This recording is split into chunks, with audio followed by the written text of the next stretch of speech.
Retro.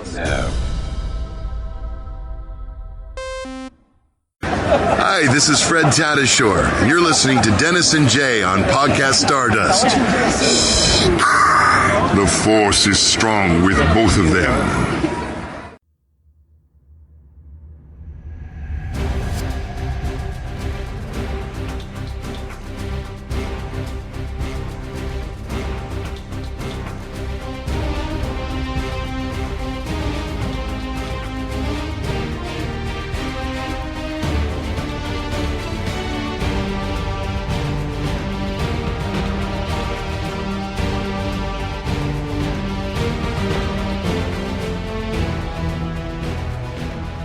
Welcome to Podcast Stardust. This is the fully armed and operational podcast dedicated to Star Wars news, reviews, and discussion. I'm Dennis Keithley. And I'm Jay Krebs. And we're kicking off another week of Star Wars discussion with the next episode in our The Clone Wars rewatch. Before we start with that, Jay, you want to go ahead and remind everybody where we can be found on Instagram and Facebook? Of course. We are on Facebook and Instagram at Podcast Stardust. All right. The dish is aligned, the signal is boosted to maximum output, the shield is down, and we are now broadcasting to the galaxy. So we have concluded our discussion of Season 2. If I was diligent, then I remembered to rebroadcast our discussion of the last episode of that season, which we'd previously covered as part of our Hondo Anaka series, but we just aren't going back to recover those episodes. And so now we are kicking off Season 3, which is called Clone Cadets. This is a fun episode. Jay, you want to go ahead and give us the summary, please? Yes. On Kamino, Domino Squad nears their graduation from training and promotion to the ranks of clone troopers. However, their inability to work as a coherent team prevents them from passing their final test. When they are on the verge of washing out, discussions by members of the squad with Clone 99, Jedi General Shaak Ti, and mercenary trainer Brick inspire the squad to work together. Given a final chance to pass their test, they overcome their previous difficulties and rise to the challenge. All right. So, by the way, good job on saying Kamino Domino. When I wrote this and I was reading it, I kept saying Kamino Domino. So it was hard to get that out since they're spelled so similarly right They next to each other, but are. pronounced differently. But anyway, what are your overall thoughts on this one? Oh my gosh, I love this episode so much. And it's such a strong opening to season 3, obviously, but it's also a callback to the origins of Domino Squad because we got to see them, in season 1 in the episode Rookies. So this is kind of a prequel. Yeah. But it's also a great moment that foreshadows many of the conflicts that they will later face.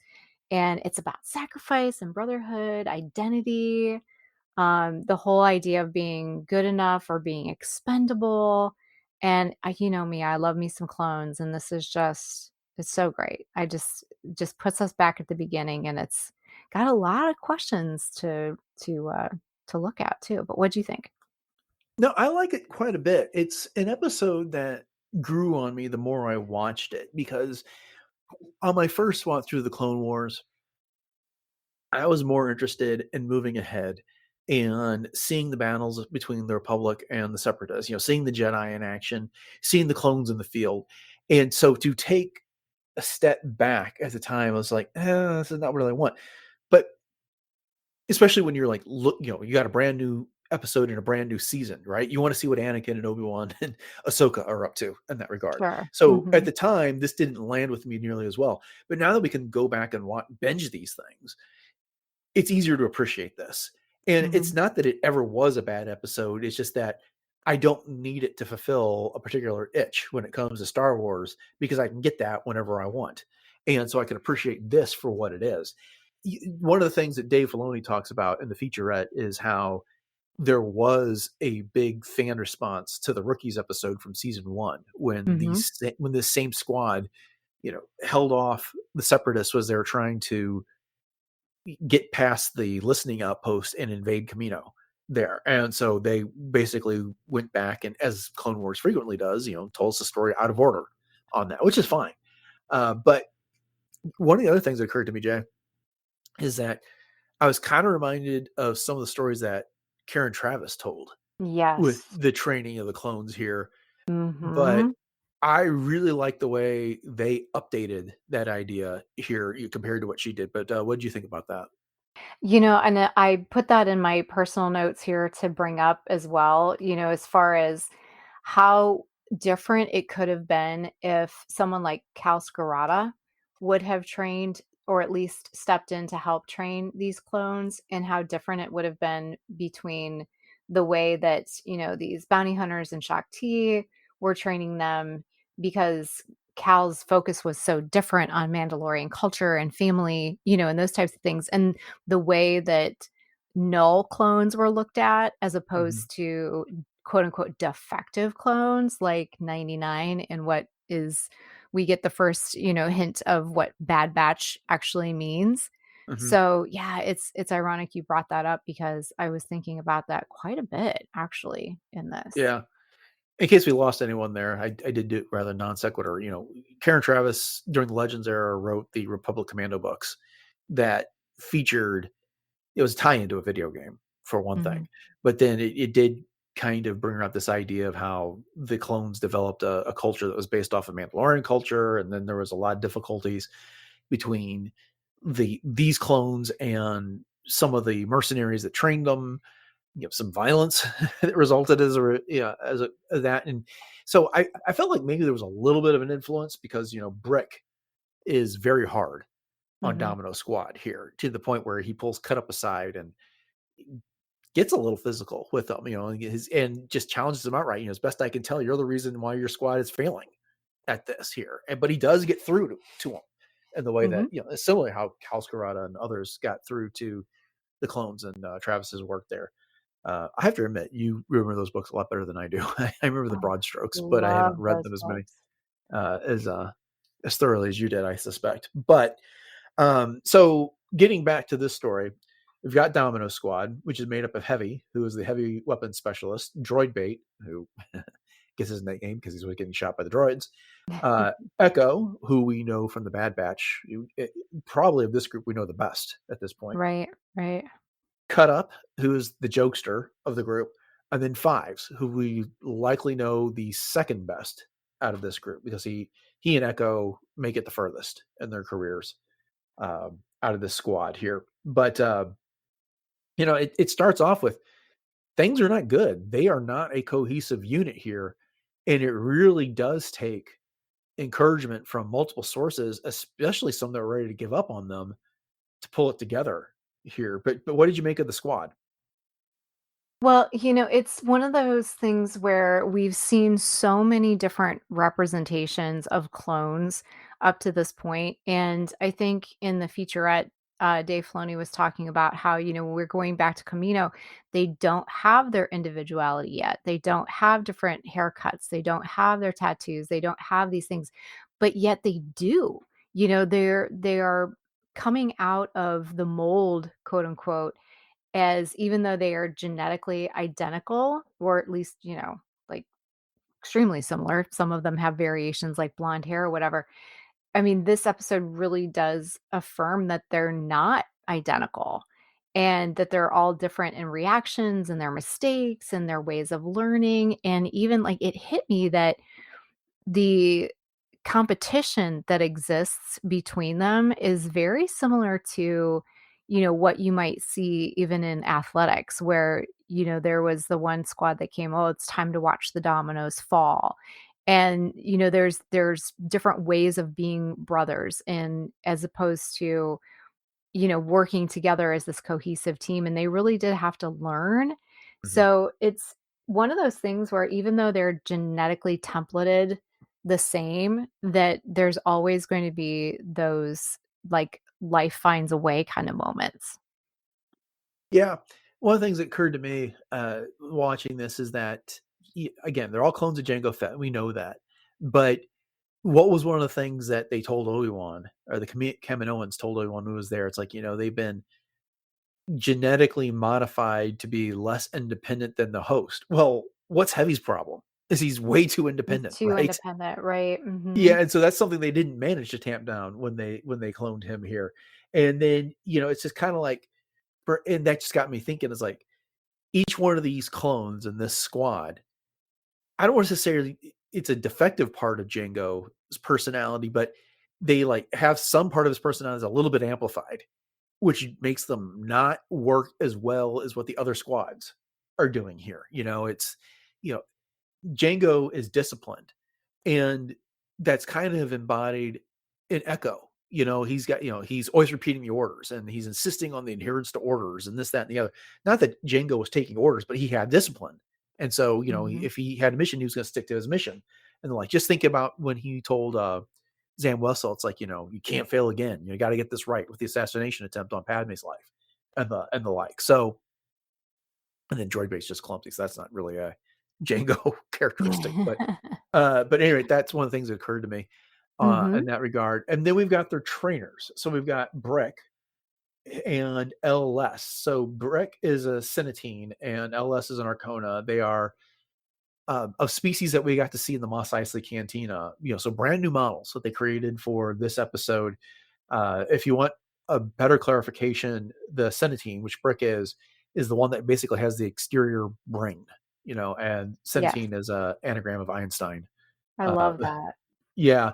And he's especially hard on the clones. And, they're both former bounty hunters that have been brought in to train them, which is a little weird to me because I get that they wanted to use Jango Fett as a template because, he's the best bounty hunter in the galaxy. They liked his genetic makeup and whatever, but just bringing in bounty hunters to do the training, it's you don't have like other Republic personnel to do this. It's just a unique idea, I suppose. What do you think about that? Yeah, it is a little bizarre in a lot of ways because what is it that the Jedi are so like obsessed with bounty hunters or whatever? Uh-huh. But in LS is so different from Brick in that, Brick is so much more hard nosed and LS is like, let's just keep giving them a chance. He's very unbounty hunter-esque in that way, in a lot of ways.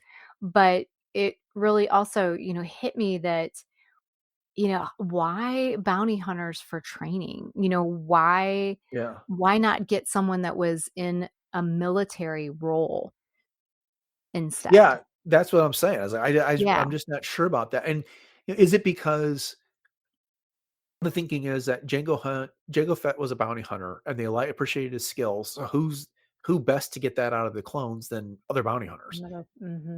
I don't know. It does. One of the things I've kind of come to appreciate while we've been doing so many of these Clone Wars conversations is that George Lucas imparted on Dave Filoni is like, it doesn't have to make 100% sense. It just has to be cool, right? Exactly. And he wanted to say, continuity is for wimps, which is probably a discussion topic for another time. Sure. Here, one of the things that occurred to me about LS is that I think he was really grateful for this opportunity. It's and to a lesser degree, Brick, where I think of Arsing, Bosk, Boba Fett later on, all these other bounty hunters that we get to see over time. It's like they're doing this because they have like a grudge against the galaxy. And, this is a way of making money, and they don't follow all of society's rules. But LS seems to really savor this opportunity to educate these clones. He's rooting for them to succeed.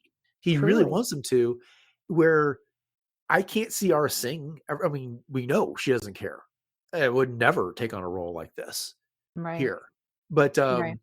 and the thing is they kind of set us up to not like Brick at the beginning of this because he really just does not like this group of clones. And he almost delights in the idea that they might fail. But by the end, they are both really likable characters. Yeah, for sure. And it's interesting too that Shakti almost sides with Brick in a lot of ways because she says, the battles are very unpredictable and they do have Mhm. to adapt. And, even though at one point when Domino Squad is getting into their final test and Brick has kind of sabotaged them by taking away their grappling guns, Shakti's like, well, war's not fair. So let's see Mhm. how they do. Yeah. Well, the other thing is that, there's this notion that if they fail, then these two have failed. And I think that really gets to Brick, which is that it's Mhm. not just that you had a bad batch of clones, it's that you didn't train them appropriately. And then it occurs to him, it's like, well, why is it that this group isn't succeeding? And he singles out Cut Up, who's just not taking it seriously. And imparts on him, it's like, if your squad is going to succeed, you have to be part of that, Hmm. which is, which is kind of like the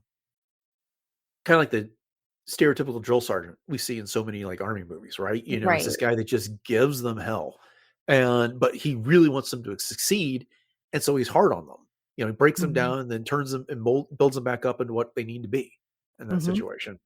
Yeah, and you mentioned, if the squad fails, then they fail, and I think it was LS that said that. He said that their success or failure is basically on us, but Uh-huh. he said it in a different way, but he LS, I think, approaches it more as a teacher standpoint, an educator standpoint. Like, if they fail, that means we failed to do our job. Like, we didn't teach them well. Whereas Brick's like, well, if they fail, then it's just a direct reflection on me Right. failing, Right. so his is a little more egotistical in nature, is what I'm saying. Yeah, yeah. You brought up Shakti, and this is her first appearance in the Clone Wars. And you also made mention how in some aspects she's on, she sides with Brick, which is war's not predictable. So, just because we have this set up here and they may be missing their ascension guns, they have to overcome here. So that's some of the aspects that we get to see of her. But what do you think about her appearance overall in this episode? Well, when she was meeting with, Lama Su, and Lama Su was just very stoic about the entire thing, which of course I'm assuming that that's just how they have to be because they can't be attached to clones at all. But Shakti was very appalled by the idea that, well, what are you're going to do? Just dispose of them? They're Right. people. Uh-huh. So, there's that aspect of that she feels that responsibility, that moral responsibility that you can't just dispose of them, but yet isn't that what they're bred for is to be, and I'm not saying that I agree with that, but you could make the argument that that's why they're doing it in the first place is so that they can have hundreds of thousands of clones that will fight and die for them. So by extension, that makes them disposable. I think what you've just done is highlight the difference between the way the Kaminoans look at the clones, the Mhm. Jedi look at the clones, and the Republic frequently looks at the clones. This no one knew exactly where this army came from, who ordered it. We come to find out with Sifo Dyas here, but there was at this time there's a mystery on how that came to be, and we get to see in the very first episode of the Clone Wars how Yoda tells the clones to take off their helmets, and they're like, "Well, there's not much to see here. We all got the same face," but he points out how they are all individuals here, and this is what Shakti recognizes: is that they may have been bred for a specific purpose, but they are still living sentient beings Mhm. here. We can't just we just can't say, "Oh, didn't work out in this situation." We have to give an opportunity. Now we say that, and we have a lot of examples between episode 1 of the Clone Wars and here, where the loss of a clone seems to be acceptable when a Jedi survives. But we also have plenty of examples where the Jedi mourn the loss of a clone. So I'm just thinking of the last story arc when that one clone goes to Mace's quarters on the Endurance and gets blown up, and Mace is bothered by that. So Mhm. I think the Jedi overall have a broader view on this and see the clones as individuals where maybe the rest of the galaxy, including the Kaminoans, don't.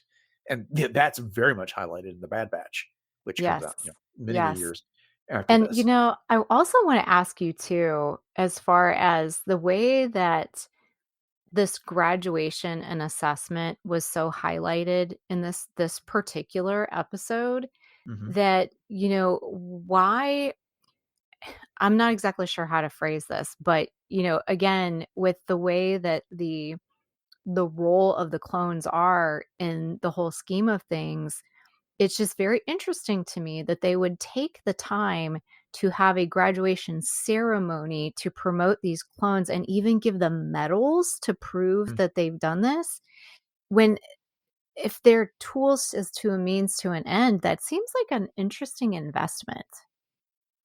What do you think? Yeah, but it's a minimal graduation ceremony, right? I mean, you have Sure. the two bounty hunters there that trained them, and then Shakti, and it's not like there's it's not like graduating from college where there is a commencement speaker and there's other honored guests and all kinds of faculty from all over the university showing up there, and there's no loved ones. I mean, for these clones, they get their trooper armor and then they're sent on their way in this situation. But I also would think that despite the fact that the Kaminoans have bred out to some degree the independence of the clones, so that they're more obedient to follow orders and stuff like that, these are still people. They still need motivation.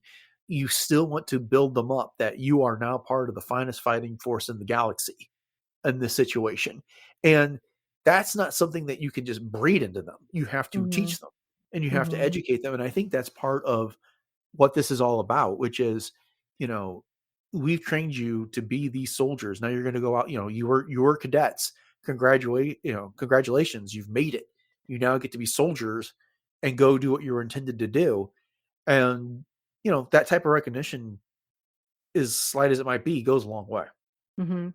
So it adds to the intrinsic motivation for them to perform, is what That's you're fine. My saying. take. Mhm. Yeah. Yep, that makes sense. One of the things that occurred to me during this episode is, we get to see this training facility, and it's a pit that has this grid markings all over it, and they put battle droids in it, and then the terrain can be altered and stuff like that. I was just thinking about how much the design of this like shows up later in Star Wars. When we get into later seasons and Obi-Wan goes undercover and they go into that cube where they're Yes. testing the bounty hunters. There's a very similar type of apparatus there. And then in Rebels, when Ezra is undercover as a cadet, training to be a stormtrooper someday, they very much Mhm. have like the next evolution of this type of a pit. But it was weird because when I watched that episode of Rebels, it never occurred to me that this might have been the basis for that. But I feel very much like it is. Oh, I agree. Yeah, and I mean, the Bad Batch kinda does the same thing too. I mean, they show in their early training, correct? If I remember. Well, they come back and they do, like, they when they came back to Kamino, they end up on that training floor. That's what it is. Okay, okay. Right. Yeah. And so, it's a live fire at that point. And, you know, Mhm. they are estranged from Crosshair at the time, but he ends up fighting with them to get through it, only to get That's left right. behind.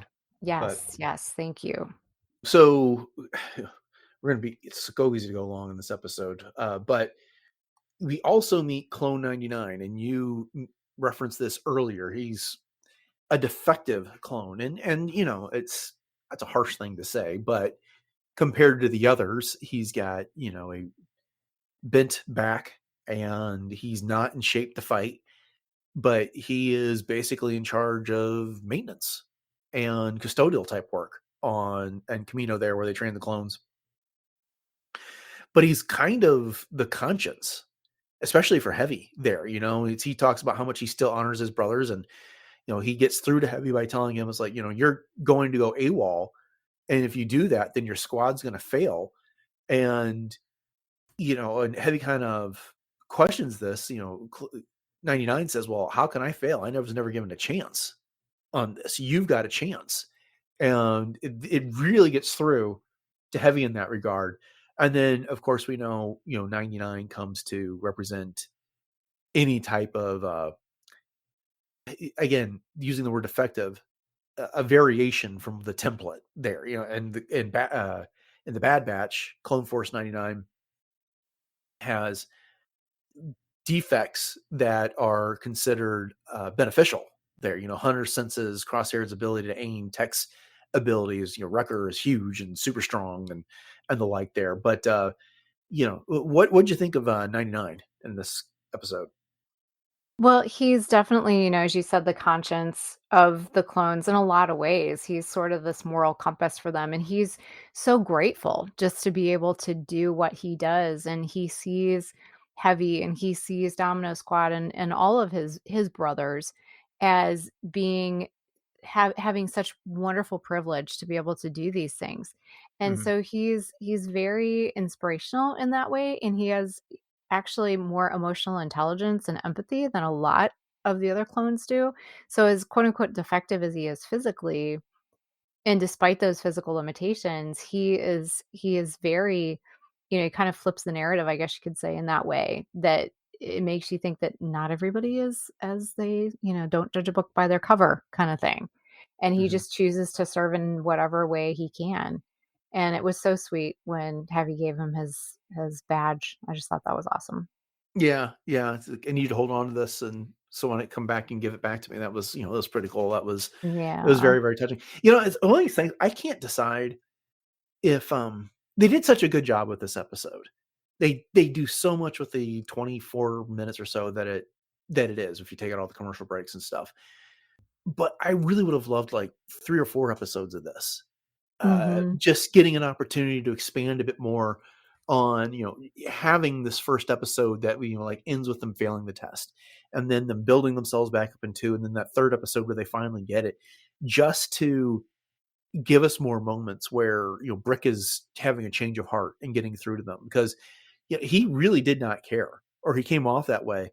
But by the end, he was challenged on this, which is, "Oh, we thought you were better than this. You can't get through to these guys." And then suddenly it's like, "Oh, I guess he's," and the thing is, he didn't want anybody to know, right? It was just this kind Right.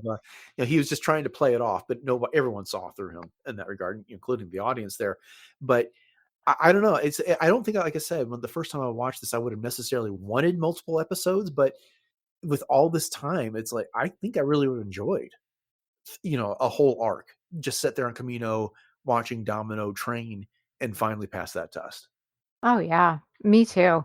And, one of the things that as we revisit this, and I've kind of always felt this anyways, is that, clones are not just identical, as we know, they all have specific variations, but there is definitely a almost like a continuum, of clone personalities. And, you've got clone 99 on one end, and then you've got, some of your more, strict kind of templated sorts of clones, but they're not all as cookie cutter as you may think. And I dig that. I just think that that's such a cool thing to explore from, a psychological aspect, and I just can't get enough of it.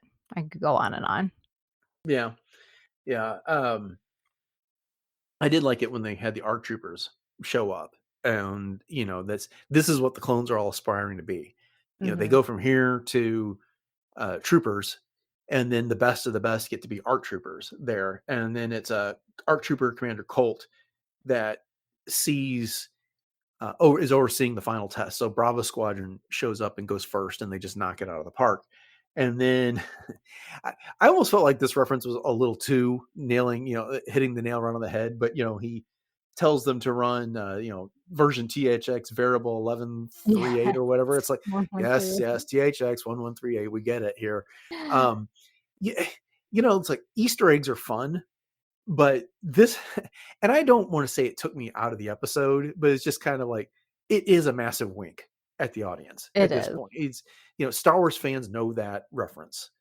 But anyway, it was just kind of I guess the difference I can explain like this is, like, when there's an item in the background or something, like, think of Luthen Rail's store and all the Uh-huh. artifacts in there, and like, oh, there's Padme's headdress. Oh, Uh-huh. there's the Star Killer armor. Oh, there, all those things. It's like, okay, that's great. But they didn't, like, have to go out of their way to point that out. But it almost like him saying THX 1138. It's just like, okay, that's it was just like Uh, super direct, the way they did that. I don't know why that just stood out to me so much this time, but it did. it reminds me of when Captain America was so desperate to be like, "I understood that reference," kind of Yeah, thing, that's which a is good way so of putting it. obvious. Yeah. Yeah.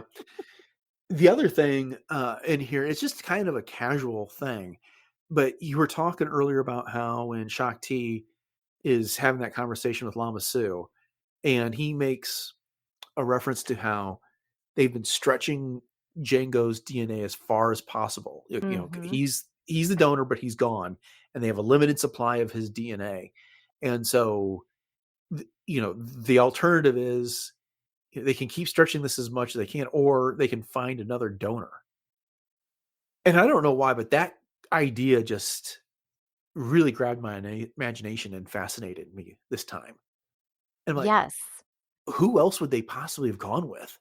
I mean, I there's am with you. trillions of people in the galaxy to choose from, but who in this situation here? I mean, you have any ideas of what you would have considered? Well, like you, I was completely enamored with this. And I was thinking to myself, I wonder if, first of all, obviously they said supposedly Sifo-Dyas found Jango Fett. Hmm. However, how did they come about deciding that this is the guy? And you would think to yourself that if they put this out there that said, hey, we need a new clone template, that they would have all of these clone or these bounty hunters trying to be cloned, or that they would get people that would come in because obviously they were paid. Django was probably paid a very hefty sum, and he got his own clone out of it, and who knows what else kind of arrangements that were made for him. But yeah, I mean, it's just it is very interesting to think who would want to step up to say, yeah, I would love to be the template for this, and how would they choose that person? Right, because I'm thinking like Jango Fett. What's attractive about him is that he's got all the skills, he's got a strong build, he's got the physique. He's someone. Even with the personality that we got to see in Attack of the Clones, he was not quite as evil as say Cad Bane. Because Mhm. you could extend the search for a new donor to be your template. That doesn't have to be a bounty hunter, but if that's the pull you're pulling from, who's the other best bounty hunter in the galaxy? It's Cad Bane. But would you want him as your template? I don't think so, because how much alteration are you doing to subvert all those instincts he has? Mhm. Now, we've since had the benefit of watching Tales of the Bounty Hunters, or the Underworld, where we saw the circumstances that made him who he is, but he's Right. susceptible to that. And as good a fighter as he is, he doesn't strike me as someone who is naturally as has the natural physique that Django had that would make him an ideal soldier either. Mhm. So that's just So I don't know. It's just like it seems like in a galaxy of trillions, it shouldn't be too hard to find somebody, but maybe it is finding Yeah, difficult to find that ideal donor that is someone that has the genetic makeup that you can work with to make a legion of clones out sure, sure. Could you imagine having a clone army of Hondo Onakas? of. You'd never get anything done. Right. They'd all It'd be be entertaining though. yeah, they'd be constantly getting caught up in the peculiarities of whatever battle that they were in. But oof, that'd be something. Yes. All right. Well, One is enough. we're going a little longer than we usually do for these episodes. But before we wrap it up, is there anything else you want to make sure we touch on before we put the ball on this one? Oh, I think we've pretty much had or hit everything on the head here with these. And again, it's just so great to revisit. And I'm always about talking clones. So very, very glad we got to do this one. Yeah, me too. Me too. All right, then. Well, we'll go ahead and start wrapping this up. Thank you all for joining us for this episode of Podcast Stardust and our discussion of this episode of the Clone Wars as we get through our rewatch. Can't believe we're already in season 3. Just feels like we started this yesterday, but here we are. Hmm. But we hope you've enjoyed the discussion. And if you want to make sure you're getting all of our rewatch discussions, then hit that subscribe button on your podcast, your choice, if you haven't done so already. We're going to take a little bit of a break from the Clone Wars as we work our way through Lego Rebuild the Galaxy Pieces of the Past, that miniseries that came out. It'll only be for a few weeks, and then we'll be right back into the Clone Wars. But we will be getting back to it. And if you could do us a great favor and review the podcast on your podcast of choice, that does help out the algorithm and get the show in front of more people. And then if you want to find more episodes of the show, one of the best places you can do is go to our home at retrozap.com, where you can find the entire catalog of previous 941 episodes. They're all there. And we covered a lot of things. So make sure you Hmm. go check that out. Jay, why don't you go ahead and give everyone else our why don't you go ahead and give everyone our social media contacts one more time, as well as the other places they can find us on the internet? You got it, Dennis. We are on Facebook and Instagram, conveniently at Podcast Stardust. And we are literally everywhere. So every streaming platform you can possibly imagine, including even Spotify, Audible, as well as YouTube and YouTube Music. So head over to all of those, like, subscribe, share those out. Please let us know what you thought of this show or any others. And we also have all of our Pinterest boards that have tons of ideas for everything Star Wars. And please, if you are so inclined, hit that link in our show notes to go pick up a product from TeePublic with one of 7 different Podcast Stardust logo designs available. And we sure do appreciate that. And every purchase does help to support the show. All right, upcoming on the show, we've got our next installment of our Revenge of the Sith series this Wednesday. We got a great guest for that, so make sure you join us. And then on Friday, we are wrapping up the week with another edition of Star Wars News. So thanks for listening to episode 942 of Podcast Stardust, everyone. Have a great week. And until next time, may the Force be with you.